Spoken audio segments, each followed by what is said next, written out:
The newly released Epstein emails have set off a political storm, not because they prove criminal behavior, but because they reveal how Jeffrey Epstein privately viewed the people in his circle.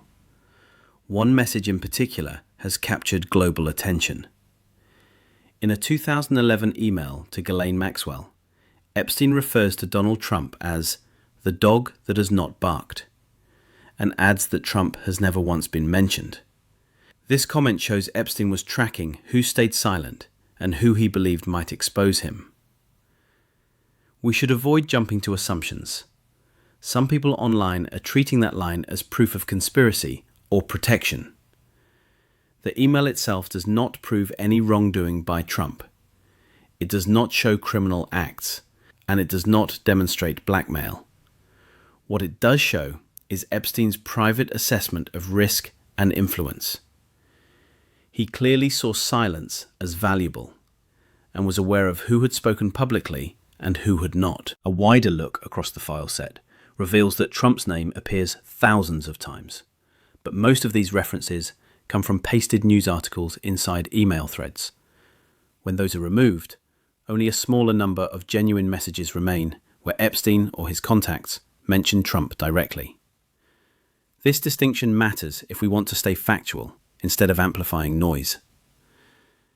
It is also important to consider what is missing. The text files we have are part of a congressional release, not a complete forensic extraction. Attachments, images, and entire conversation chains are absent or heavily redacted. Some files are pre-redacted by authorities, while others were scrubbed before release. This means we are working with fragments rather than the full picture. So why has this caused trouble for Trump? Because these emails make his connection to Epstein part of the public record in a new way. They show how Epstein talked about him in private, and that fuels political debate regardless of whether any wrongdoing is confirmed. In politics, perception can shape reality, and this release changes that perception. What we can say for certain is this. These emails show how Epstein evaluated silence, risk, and influence. They highlight gaps in what the public has been told, and they raise questions that cannot simply be brushed aside with denials. This is Sheppard Lens Media. Independent, unfiltered, human.